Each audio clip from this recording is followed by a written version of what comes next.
Hi everyone, thanks so much for joining me. In this video we're going to work with the wrist and the forearm, and I think it's going to be the first of at least three separate videos that cover similar topic but from different angles. And the wrists are one of those, it's the joint that I think fatigues the quickest in a lot of yoga practices, down dog, plank, that just get easily tired. And we think it's wrists, but much of the time it's actually how we're either grounded or ungrounded at the shoulders, and is that pressure going down, or are we able to pull upward through clear channels and muscular effort. So we're going to work with massaging the hand, wrist, and forearm, okay, on one arm, and then we'll do down dog or extended child's pose, and then we'll switch and to the other arm and just kind of see the impact. So it seems like it's wrist forearm focused, which it is, but I want you to hopefully be able to tell the effect of it, okay, coming all the way up the arm to the shoulder and neck. So I'm just gonna scooch on back here and sitting tall. What's really important here is that you are feeling lengthened and that you breathe. Or, without a mindful breathing, I don't know how much calm we really get out of anything. So pick a hand, and you want to use your other one just to really dig into the palm, dig into the finger pads. So you're just really wanting to break up the tension, and as you do this, notice if you're breathing well, because it can kind of catch your breath there. So breathing through the nose, if you can, that's usually more calming. Okay, we get deeper breaths that way. But I'm just using my other hand here to really massage the thumb, the palm, the fingers. Spend as much time as you can doing this as you can stand, and the other hand will get tired. You could also absolutely use massage ball type thing, maybe the foot roller. Okay, I usually feel like I get more out of it by using my hand, but gotta use what works well for you. So I could spend even more time doing this, but I just really want to show you, get as much as you can. Okay, kind of all that tension out of there. Breathe. Spend a little bit of time around your wrist. Okay.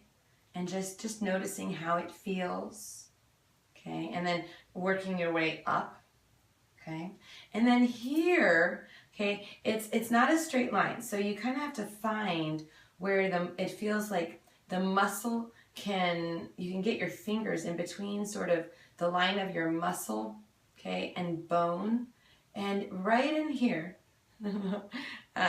it's for most people, it's really tender. Okay, so I'm pushing the amount that feels right, okay? And for everyone, they're gonna have a different threshold.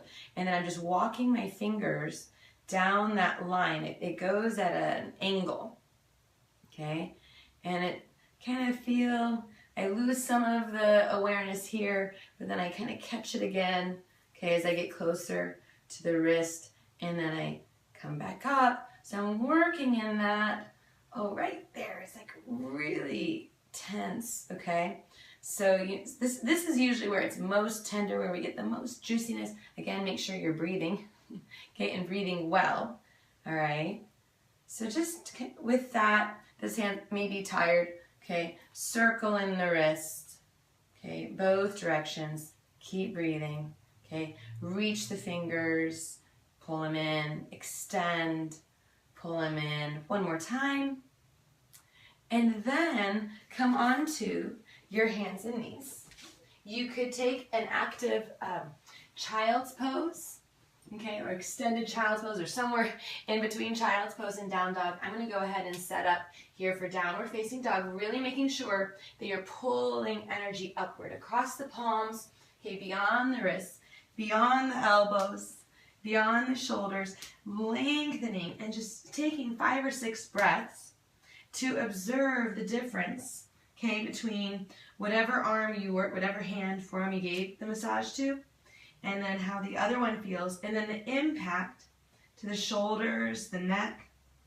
Does one side, hopefully the side that was massaged, it feels more it has more access to the strength and power, less stagnant. Okay, at least that would be the goal. Breathing into this, just constantly exploring length and space and ease. One more breath. That inner exploration. And then mindfully releasing. Okay, returning to your seated position. And then just working the other side. So we're just hoping, okay, if nothing else, I would really be shocked, I think, if there's any sort of negative impact to this, right? So this alone, just kind of that soothing, okay, caring touch, all right, that's feeling like you're doing something therapeutic, okay, for yourself. We are doing so much, okay, the typing and texting and just the unevenness, okay, in how we work with our hands and the forearms, and we tend to live disconnected where the head of the arm bones are ungrounded from the shoulders. So when we're in positions, okay, we take all of our habits into our yoga practice, we overload down versus feeling the power coming up. But the only way to really get a sense of that power is to open up the channels and provide security, okay, to those channels. So we need, okay, the wrists to not feel overburdened. And in order to do that, we have to plug in arm bones into the shoulders, pull the base of the skull back, lengthen, right? Regardless of the pose, whether your hands are on the ground or next to you or out to the sides, okay? We want to still feel that nothing's working in isolation. It's all working together. So massaging the palm, the fingers, okay? Getting the blood flowing, focusing a little bit on the wrist, okay?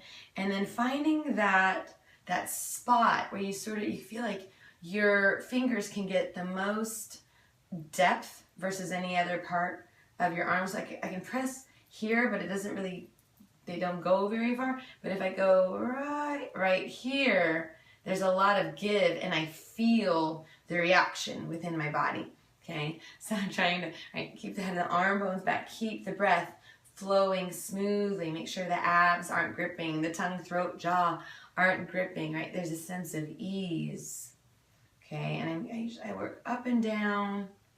I think it's, it's a little bit harder, at least the coordination of it, to go from here up. So I tend to just move my fingers and then work down again, but he might be more coordinated.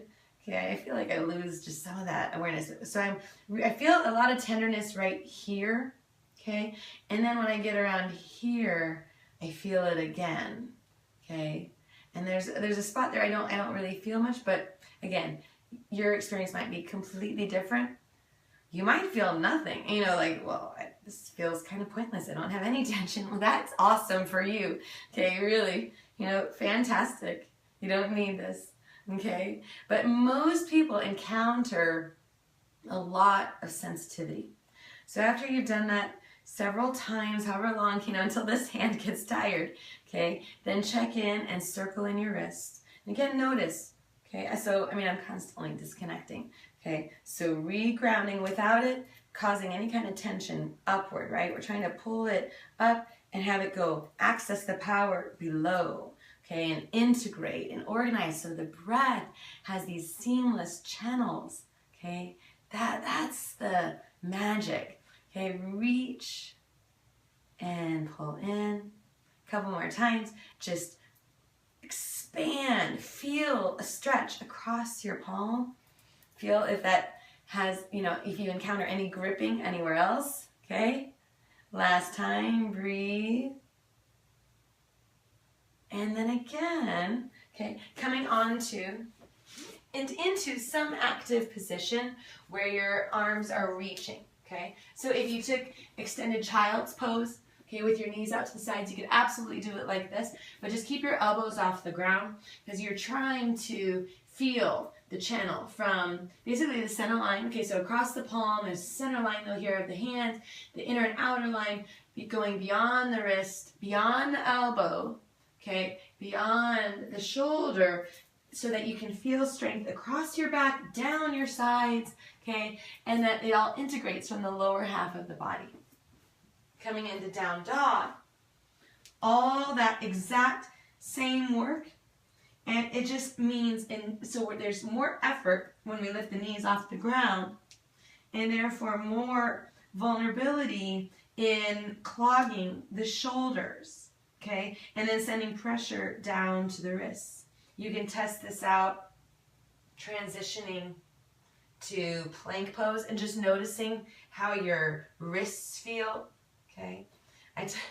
We're going dippy, I can sort of feel my lines, okay. Just noticing, okay, so if I am fatiguing in my wrists, what can I do to pull up the strength without disconnecting, okay, at the shoulders, without dumping in the low back? And that question, here, those questions come up over and over and over and over again in so many different poses.